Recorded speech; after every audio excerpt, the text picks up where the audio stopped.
मैं समस्त कमेटी के सदस्यों से अनुरोध करूंगा माननीय मुख्य अतिथि जी को ससम्मान भगवान की पावन मंच तक लाने की कृपा करें।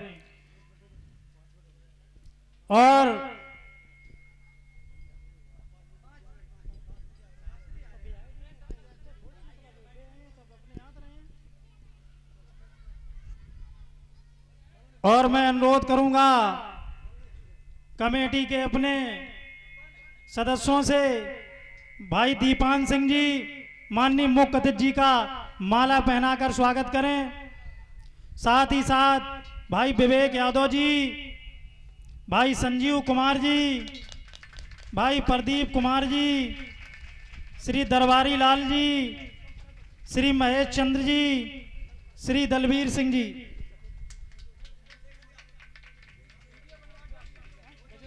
और चाचा श्री गजराज सिंह जी से भी मैं अनुरोध करूंगा कि आए माननीय मुख्य अतिथि जी का माल्यार्पण कर स्वागत करें।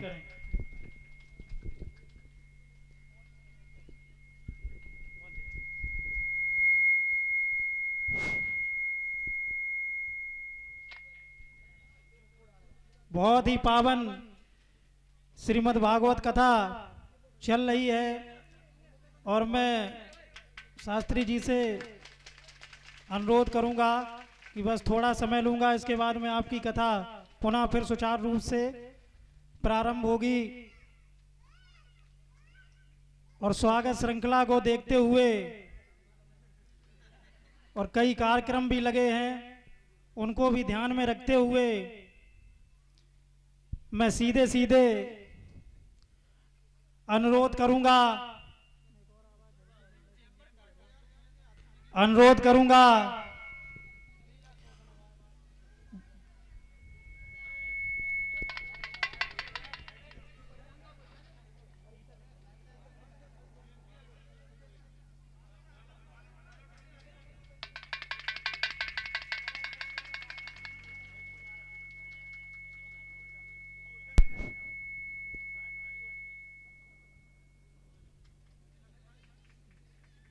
हेलो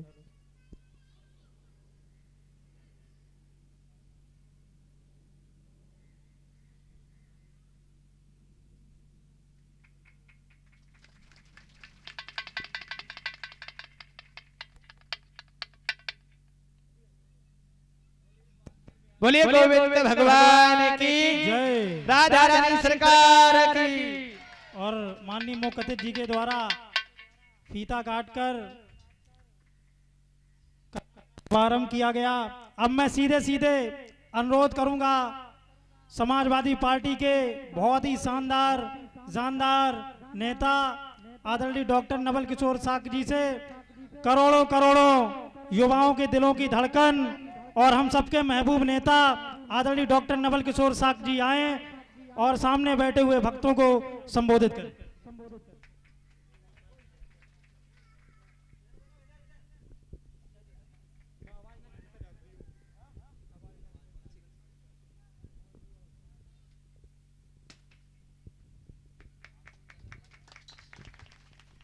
बोलिए बांके बिहारी लाल की, बोलिए श्रीमद् भगवत महापुराण की।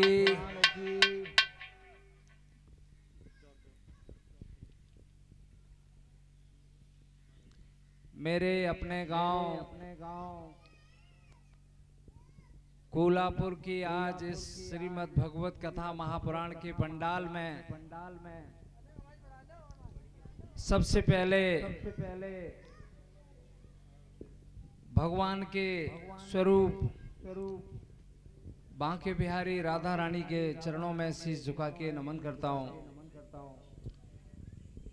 इस गांव के जितने भी पितातुल बुजुर्ग हैं और माताएं हैं, उनके चरणों में शीश झुका के नमन करता हूँ। और इस कथा की जो लगातार 7 दिनों से चल रही है, हमें पहले आना था लेकिन 2 दिन बाद आ पाया, लेकिन आने का आज मुझे सौभाग्य मिला, उसके लिए भी मैं आप सबको बहुत बहुत बधाई देता हूं, धन्यवाद देता हूं। ये जो कथाएं हैं, बाबूजी बैठ लीजिए महाराज, इधर खड़े हो जाओ आप हमारे साथ, आप बैठ जाइए परीक्षित जी महाराज। ये जो गांव में जून का महीना होता है, इस जून के महीने में हमारे खेत और खलियान जब खाली हो जाते हैं और स्कूल के बच्चों की छुट्टियां हो जाती हैं, और इन स्कूल की छुट्टियों के मध्य हमारे गांव के सारे बच्चे और उनके अभिभावक माता और पिता अपने बच्चों की खुशहाली के लिए, घरों में शांति लाने के लिए हम लोग गांव-गांव में आज हवन और यज्ञ कराकर श्रीमद् भगवत गीता महापुराण पढ़ाकर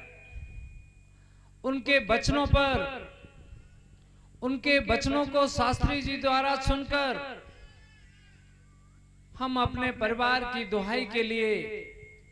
भगवान के इस मंदिर में दुआ करते हैं कि हे भगवान, हमारे घरों में भगवान समृद्धि दे, हमारे बच्चों को स्वस्थ रखे। और चूंकि कुछ दिनों चालू हो जाएंगे इनके विद्यालय, उन विद्यालयों में भी हमारे बच्चों को अच्छी शिक्षा का एक अच्छा रास्ता भगवान निकालने का काम करे, ऐसी सब हम प्रार्थना करते हैं। मेरा अनुरोध है जहां इतना पवित्र पंडाल है और इस पवित्र पंडाल में हमको अपने घर और परिवारों की तो भगवान से दुआ करनी है, लेकिन मेरा अनुरोध है और मैं स्वयं अनुरोध करता हूं आप सबके साथ में कि जहां हमने अपने बच्चों के अच्छे स्वास्थ्य, जहां हमने अपने बच्चों की अच्छी शिक्षा और नौकरी के लिए भगवान से प्रार्थना की,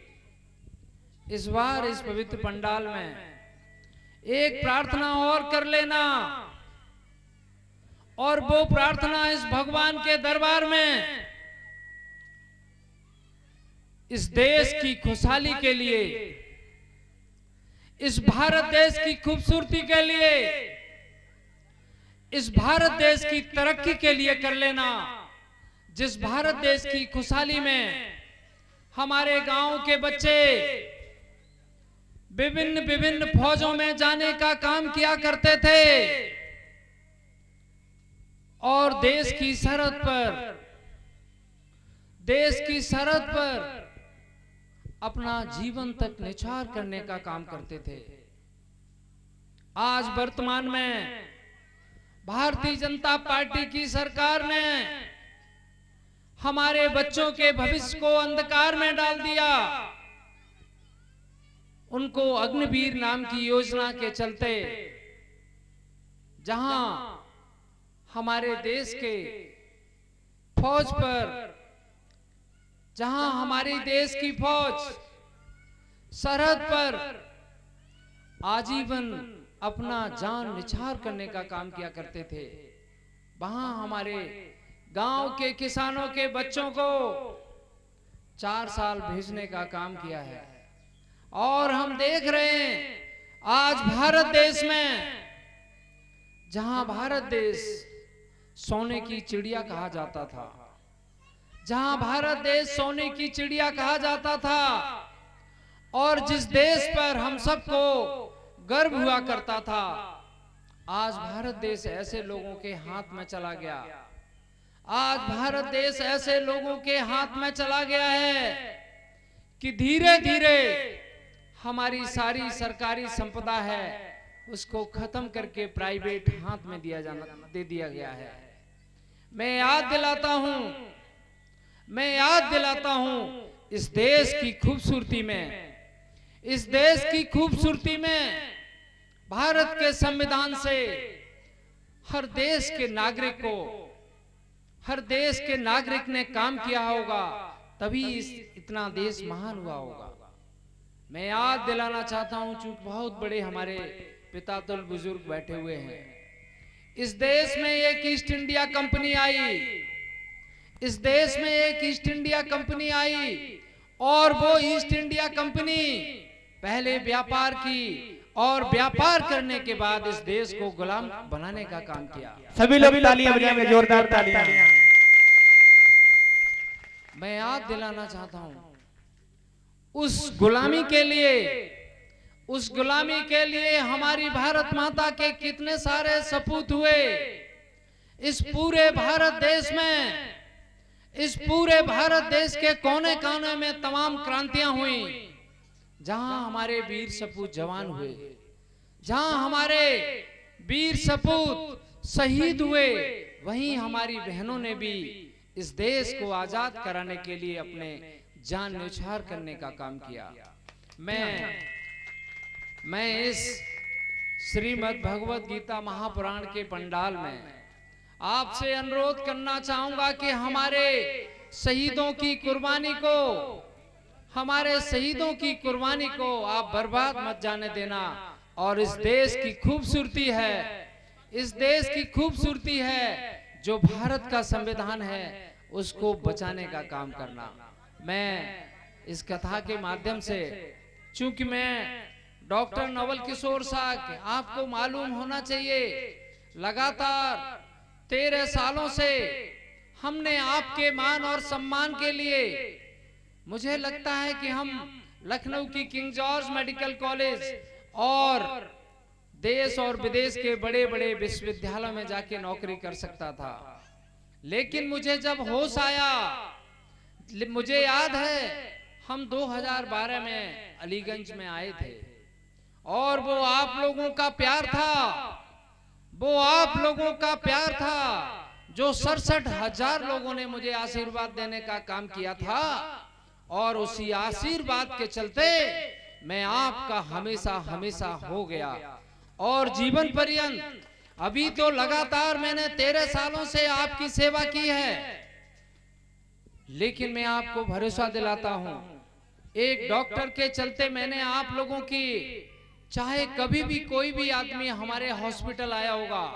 चाहे लखनऊ के हॉस्पिटल या कायमगंज के हॉस्पिटल आया होगा, हमने हमेशा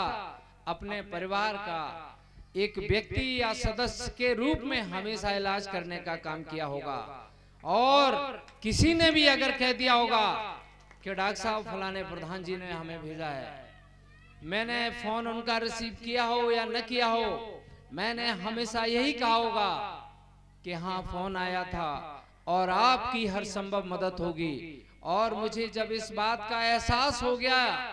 कि इस व्यक्ति के पास पैसा नहीं है, तो मेरे अस्पताल से कभी भी वापस नहीं आया होगा, चाहे वो हार्निया या अपेंडिक्स का ऑपरेशन हो या बड़े से बड़े जबड़े का ऑपरेशन रहा हो, जो लाखों रुपए के ऑपरेशंस भी हैं, और मुझे अगर मालूम पड़ गया कि ये व्यक्ति के पास पैसा नहीं है, मैंने उसका इलाज तो छोड़ो, उसके घर पर जाने के लिए एम्बुलेंस की व्यवस्था तक करने का काम किया होगा। ये डॉक्टर नवल किशोर का लगातार 13 सालों से आप लोगों के सेवा करने का मौका मिला है। आज चूंकि आपकी चौखट पर मैं इसलिए आया हूं, क्योंकि मेरे छोटे भाई और जो बच्चे बैठे हुए हैं, ये अब बड़े बड़े डॉक्टर नहीं बन सकते। जहां आदरणीय नेताजी और अखिलेश यादव जी का सपना था कि गांव के किसान का बच्चा, चाहे वो किसी भी कास्ट का हो, किसी भी धर्म का हो, किसी भी जाति का हो, उसके घर में अगर गरीबी है तो उसको सरकार पढ़ाने का काम करेगी, और जब पढ़ जाएगा तो उसको नौकरी देने का भी काम सरकार करेगी। आज ना तो पढ़ाई हो पा रही है और नई नौकरी कहां मिल पाएगी, आप सबको मालूम है। इसलिए मैं कह देना चाह रहा हूं, इस देश की खूबसूरती के लिए हमारे जहां वीर सपूतों ने इस देश को आजाद कराने का काम किया है, बाबा भीमराव अंबेडकर जी ने इस देश का संविधान बनाने का काम किया। आज जो हम तरक्की के रास्ते पर चल रहे हैं, आज देश तरक्की के रास्ते पर चल रहा है, वो सब बाबा भीमराव अंबेडकर के संविधान की बदौलत है। इसलिए मेरा अनुरोध है, अगर बच्चों की शिक्षा को अच्छा करना है, बच्चों को अच्छा नौकरी देना है, तो हमें आज फिर बाबा भीमराव अंबेडकर के संविधान को बचाना होगा। यही अनुरोध,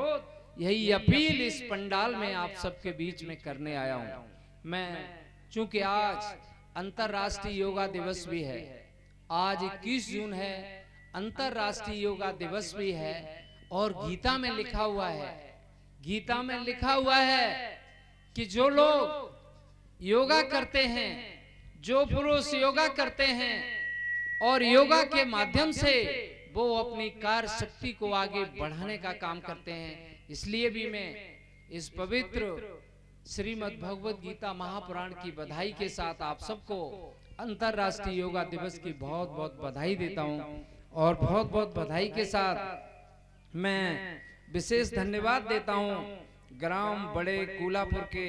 आदरणीय दीपांशु सिंह जी को, विवेक यादव जी को, श्री संजीव कुमार जी को, श्री प्रदीप कुमार जी, दरबारी लाज महेश चंद जी, दलवीर सिंह जी, गजराज सिंह यादव जी के साथ